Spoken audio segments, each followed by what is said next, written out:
आंब्याचा सीझन संपायच्या आधी ही रेसिपी नक्कीच करा, कारण रेसिपी खूप खास आहे. तुमच्याकडे जर एक आंबा असेल आणि गव्हाचं पीठ असेल ना, तर नक्कीच तुम्ही ही रेसिपी करू शकता. करायला अतिशय सोपी आहे. लहानांपासून मोठ्यांपर्यंत अगदी सगळेच आवडीने खातील अशी आहे. बरं, जर तुमच्या घरामध्ये कोणी आजारी असेल तर त्यांनासुद्धा ही रेसिपी देऊ शकता तुम्ही, कारण ही रेसिपी हेल्दी आहे. पहा, यासाठी तुम्हाला एक आंबा घ्यायचा आहे. छान पिकलेला आंबा घ्या. त्यानंतरनं तो स्वच्छ धुवून कॉटनच्या कपड्याने पुसून घ्या. त्यानंतर आपल्याला हा आंबा कट करून घ्यायचा आहे. आता तुम्हाला ही रेसिपी किती जणांसाठी करायची आहे त्यानुसार तुम्हाला इथे आंब्याचं प्रमाण घ्यायचं आहे. मी इथे 2 जणांसाठी ही रेसिपी करते आहे, तर त्यासाठी मी इथे फक्त अर्धा आंबा वापरणार आहे. तुम्हाला किती प्रमाणामध्ये करायची त्यानुसार तुम्ही आंबे कमी जास्त करू शकता, किंवा 2 जणांसाठी करण्यासाठी सुद्धा तुम्ही संपूर्ण आंब्याचा वापरसुद्धा इथे करू शकता. पहा, व्हिडिओत दाखवला आहे त्या पद्धतीने आपल्याला आंबा कट करून घ्यायचा आहे. त्यानंतरनं ह्याच्या ज्या फोडी आहेत त्या आपल्याला एका वाटीमध्ये काढून घ्यायच्या आहेत. अशा पद्धतीने आंबा कट केल्यामुळे हात खराब होत नाही आणि व्यवस्थित असा आंबा कटसुद्धा करता येतो.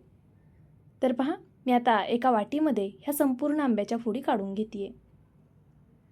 तुम्हाला हवं तर तुम्ही अखंड आंबासुद्धा वापरू शकता.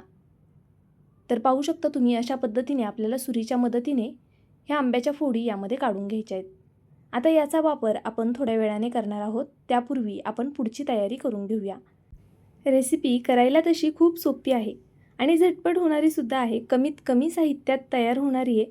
त्यामुळे व्हिडिओ संपल्याबरोबर तुम्ही लगेचच ही रेसिपी करायला घेऊ शकता.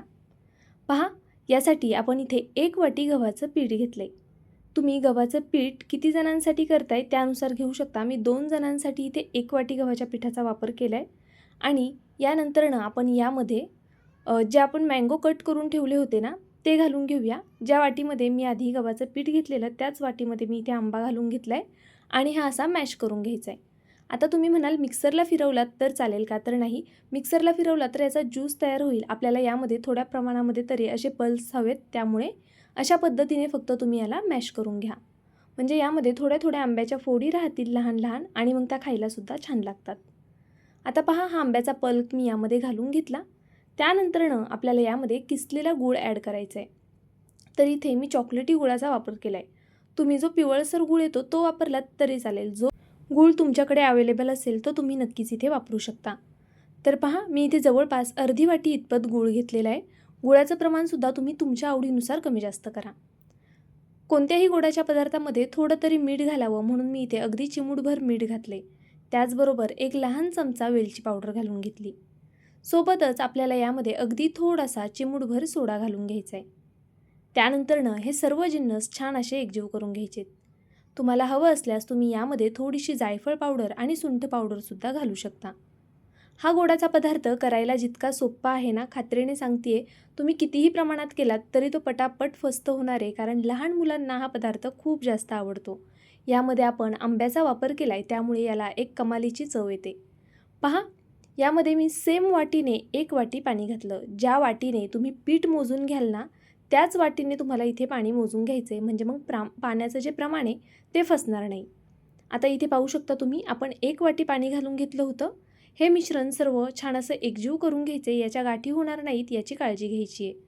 अशा पद्धतीने चमच्याच्या मदतीने हे सतत हलवत मी छान असं हे मिश्रण एकजीव केलं. आता हे मिश्रण बऱ्यापैकी घट्ट आहे. आपल्याला याला थोडं अजून पातळ करायचं आहे. तर मी इथे पुन्हा 1 वाटी भरून पाणी घेणार आहे आणि त्यातलं अर्धं पाणी आपण यामध्ये घालून घेऊया.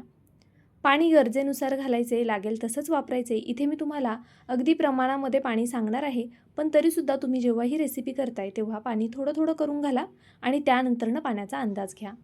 इथे आपल्याला बरोबर 1.5 वाटी पाणी लागलेलं आहे.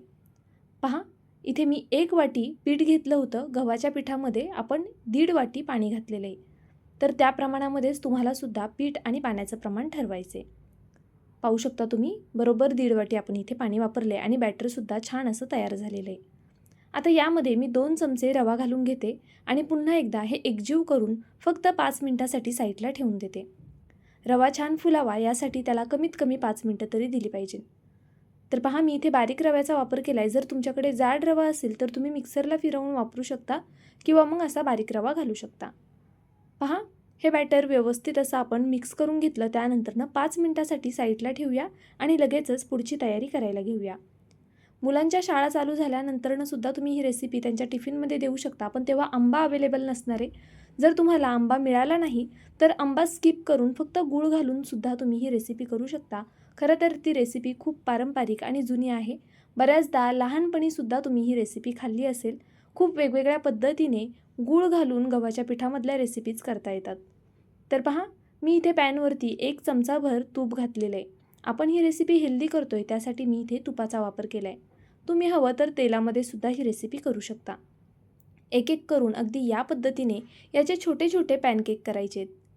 म्हणजे मुलांनासुद्धा काहीतरी वेगळं आणि छान वाटतं. तुम्ही याची एकच मोठी पोळीसुद्धा करू शकता, पण तशी करण्यापेक्षा असे छोटे छोटे पॅनकेक दिसायलासुद्धा छान दिसतात.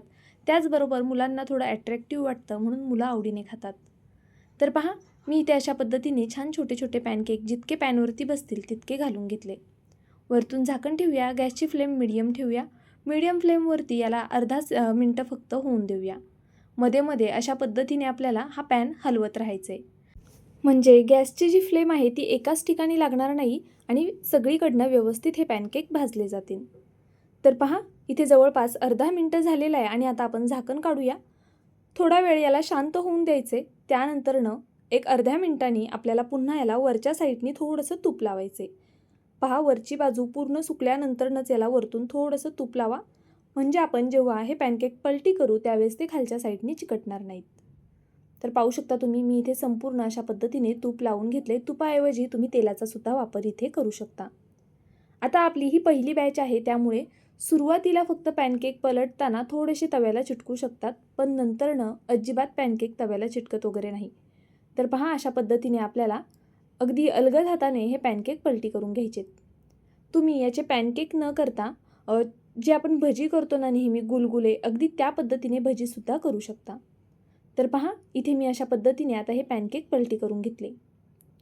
पुन्हा आपल्याला बारीक गॅसवरती याला एक 3-4 मिनटं होऊन द्यायचे. पहिली बाजू आपण कमीत कमी 2 ते 2.5 मिनटं भाजून घेतली होती बारीक गॅसवरती. त्यानंतरनं पुन्हा 2-3 मिनटं आपल्याला अशी दुसऱ्या साईडने सुद्धा ही बाजू भाजून घ्यायची आहे. पहा, मी आता हे सर्व पलटी करून घेते आहे. अगदी छान रंग आलेला आहे आणि वरच्या साईडनी असे कुरकुरीत थोडे खुसखुशीत होतात. खायला अप्रतिम लागतात. रवा घातल्यामुळे याला एक कुरकुरीतपणा येतो. त्यामुळे नक्कीच तुम्ही या पद्धतीने हे पॅनकेक करून पहा. तर पाहू शकता तुम्ही, आता हे व्यवस्थित झालेले आहेत. आपण एका प्लेटमध्ये हे पॅनकेक काढून घेऊया. आहे की नाही करायला अतिशय सोपी रेसिपी. मुलांच्या टिफिनसाठी सुद्धा नक्कीच तुम्ही ट्राय करा. फक्त तेव्हा तुम्हाला आंबे मिळणार नाहीत, त्यामुळे आंबा न वापरता सुद्धा तुम्ही ही रेसिपी करू शकता. सगळं साहित्य सेम प्रमाणामध्ये घ्या आणि अशा पद्धतीने ही रेसिपी करून पहा.